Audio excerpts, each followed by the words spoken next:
Salve, salve galera do Central HQs, bem-vindos a mais um vídeo de mangás. Eu me chamo Fernando e essa obra eu realmente estava na expectativa. Afinal, é do mesmo autor de O Preço da Desonra. Hoje nós vamos falar de Satsuma Gishiden, ou As Crônicas dos Leais Guerreiros de Satsuma. Uma publicação da editora Pipoca e Nanquim. Trata-se de uma trilogia de Hiroshi Hirata. O seu maior clássico, enfim, chega ao Brasil. Você já tem os 3 volumes em pré-venda no site da Amazon. Eu vou deixar o link na descrição. Se você adquirir os 3 mangás de uma vez, você tem um desconto progressivo de 30% em cada um deles. Lembrando que a cobrança ela só ocorre quando a Amazon envia para o comprador. Além disso, tem o cupom Livro Prime 10, só que só vale para quem é assinante da Amazon Prime. Você consegue mais 10% de desconto no total aí da sua comprinha. Bom, vamos falar dessa publicação aqui. Primeiramente, o acabamento gráfico tá assim impecável, tá lindo demais. A escolha de arte de capa, na verdade de sobrecapa, olha só. E na própria capa da publicação, galera, olhe o nível artístico. Aqui o negócio é bruto mesmo. Olha só, lindo demais. Realmente uma edição caprichadíssima da editora Pipoca e Nanquim. Na verdade, mais uma, né? É um material que, além da sobrecapa, ela conta com capa cartonada. O papel, salvo engano, é o Pollen Bold, tá? Tem uma boa gramatura, não fica transparente, você quando fica na luz, assim, eventualmente fica vendo a imagem de fundo, nem nada do tipo. São 452 páginas, ao preço de R$ 69,90. Como eu informei, o link está na descrição para você comprar com desconto, inclusive com o cupom Livro Prime 10, beleza? Bom, vamos falar desse material do Hiroshi Hirata, uma publicação que foi lançada lá na década de 70 e que é baseado em fatos, mas também tem a introdução de elementos fictícios. Alguns dos personagens que dão as caras nessa trama, eles não necessariamente existiram. Ele simplesmente vai fazer uma narrativa, uma construção de história onde não existe exatamente um protagonista. A história ela se passa na província de Satsuma. A história ela se passa depois da Batalha de Sekigahara, lá no ano de 1600, que foi um divisor de águas no Japão, quando as coisas ficaram mais calmas e os samurais acabaram perdendo um pouco do seu status, da sua tradição e também da sua utilidade. Afinal, para que serve um samurai se em tempos de paz ele não pode utilizar a sua espada? Inclusive, eu diria que o mote desse mangá é mostrar a decadência dos samurais, pelo menos nesse primeiro volume.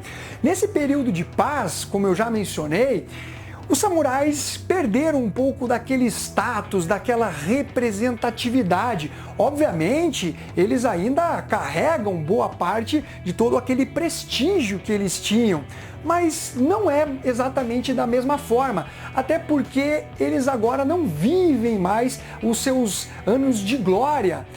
Você tem comerciantes que têm muito dinheiro, mas que necessitam da autorização ou do trabalho dos samurais para realizar determinadas tarefas. Então, o samurai ali, que também é dividido em casta, tem os samurais superiores e os inferiores, e esses inferiores são destratados pelos samurais superiores, e aí cria-se uma rixa, uma tensão muito grande entre eles, e também tem os comerciantes e as pessoas comuns. Esses comerciantes, eles têm bastante dinheiro, mas eles devem se curvar mesmo a esses samurais da mais baixa casta. Então é um negócio assim meio maluco, porque os samurais simplesmente, se revoltarem, pode decapitar, matar à vontade um comerciante. Basta uma justificativa ali daquelas mais superficiais, rasas, né? Aquele motivo torpe para ele tomar uma ação mais drástica. Então isso é tudo muito bem construído no desenvolvimento da história do Hirata, demonstrando por que está ocorrendo essa decadência entre os samurais. Ainda assim, a província de Satsuma, ela detinha a maior quantidade e os mais hábeis samurais samurais da época. E exatamente por conta desse fato, eles eram muito respeitados pelo shogunato, que inclusive deixava a província de Satsuma isenta de alguns impostos, isenta de realizar alguns trabalhos em prol do shogunato, porque eles não queriam atiçar a ira de Satsuma, que também respeitava o shogunato, né? E também não queria entrar num conflito bélico com o líder do Japão, né? De qualquer forma, é uma história que apresenta diversos fatos históricos. Então tem uma narrativa à la Lobo Solitário, com aqueles recortes, contextualizando, explicando determinadas situações que ocorriam naquele Japão feudal. E para desenvolver a narrativa da trama envolvendo a província de Satsuma e essa tensão aí com o shogunato, ele utiliza protagonistas pontuais que vão se alternando conforme a história vai se desenvolvendo.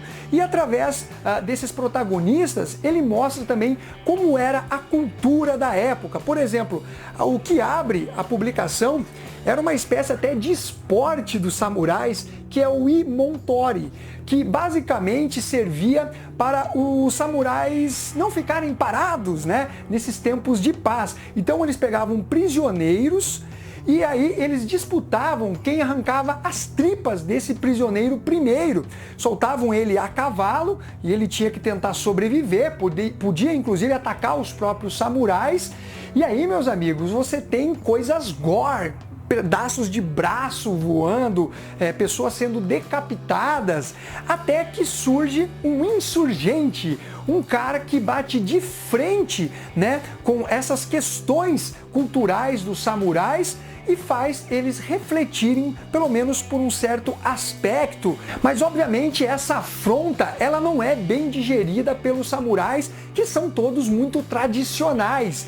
E aí tem aquele desafio entre os líderes desses samurais com esse prisioneiro que vem a se tornar o protagonista da primeira parte da história. Já na segunda, envolve o filho desse líder, desse samurai, que quer buscar vingança contra esse prisioneiro.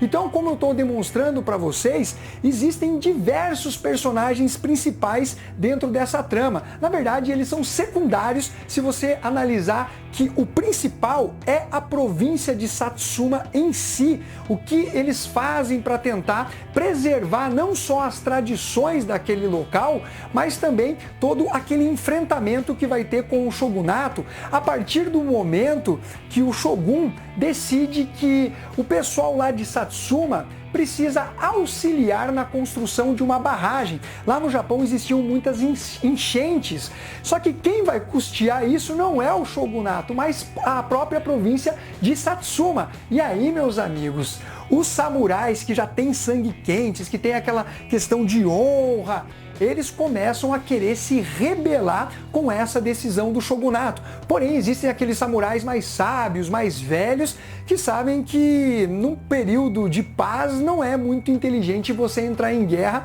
contra o governo ali do Japão, no caso representado pelo shogunato. Além dessa trama bem amarrada e construída, você tem também lindos desenhos do Hirata, com muitos detalhes. Você tem painéis, páginas cheias assim, que são de você ficar admirando o quão trabalhoso deve ter sido para ele desenhar determinadas páginas da publicação. A narrativa dele também é muito fluida, as cenas de ação parece que você está realmente sentindo a leveza da espada dos samurais, tudo realmente muito bem construído. Eu acho que a única ressalva que eu faço em relação a esse mangá são os recortes narrativos históricos que são colocados dentro da história. Eles me parecem dar uma travada na leitura, eles não são assim tão dinâmicos e orgânicos como, por exemplo, na série Lobo Solitário. Ali o Koike, eu acho que ele consegue fundir melhor, né, a história em si com o contexto narrativo, com as explicações culturais. Aqui eu acho que fica um pouco travado, talvez até pelo excesso de informações ilustrações que, como eu disse, serve sim para aumentar o conhecimento do leitor, você ter um arcabouço cultural maior dentro do contexto da obra, mas que de certa forma ele dá uma parada um pouco na dinâmica da leitura. Mas essa é a única ressalva e também não é algo que compromete a história. Você fala, nossa, agora me perdi aqui, mas eu sinto que ela não tem a mesma dinâmica assim, conforme você vai lendo a publicação, quando aparecem esses contextos aí mais históricos explicados pelo Hirata. De qualquer forma, galera, nós temos aqui uma obra que, sem dúvida, é um dos melhores mangás do ano. E é exatamente por isso que eu dou uma nota entre 9,5 e nota 10 para Satsuma Gishiden, ou As Crônicas dos Leais Guerreiros de Satsuma. Esse aqui é apenas o volume 1, galera. Lembrando vocês que tem mais 2 volumes e conforme eles forem chegando aqui no canal Central HQs, eu pretendo resenhar para vocês. Então é isso daí, galera. Um abraço para todos e fui!